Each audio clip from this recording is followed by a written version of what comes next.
ఉంటుందమ్మా. అయితే స్వామి, మన మహాశివరాత్రి పర్వదినం రోజు చేసేటువంటి జాగరణ కావచ్చు, ఉపవాసానికి కూడా ఎంతో విశిష్టత అనేది ఉంటుంది.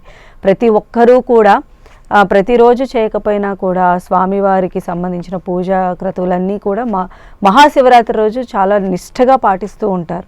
మరి మొదటగా ఉపవాసానికి సంబంధించి ఏం చెప్తారండి? ఉపవాసము సాధారణంగా మనకి చెప్పినటువంటిది, ఉపవాసం అంటే ఆహారము తీసుకోకుండా ఉండటం, వీలైనంత మటుకు ఘన పదార్థములను ద్రవ పదార్థములను తీసుకోకుండా ఉండటం.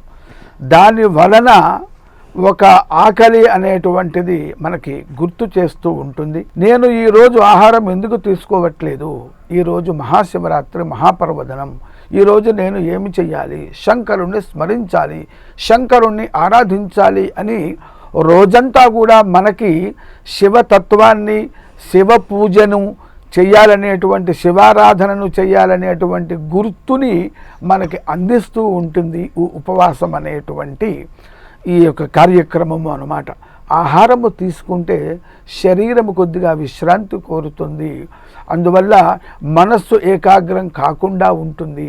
అందువల్ల కనీసము జన్మానికో శివరాత్రి అన్నట్లు ఈరోజు పగలంతా కూడా ఆ పరమాత్మని స్మరించటానికి మనకు ఒక విధమైనటువంటి సాధనము, మనల్ని హెచ్చరించేటువంటి సాధనము అవసరము. కనుక ఆహారము తీసుకోకుండా ఉంటే మనస్సు కూడా కంట్రోల్లో ఉంటుంది, మన వశంలో ఉంటుంది. కనుక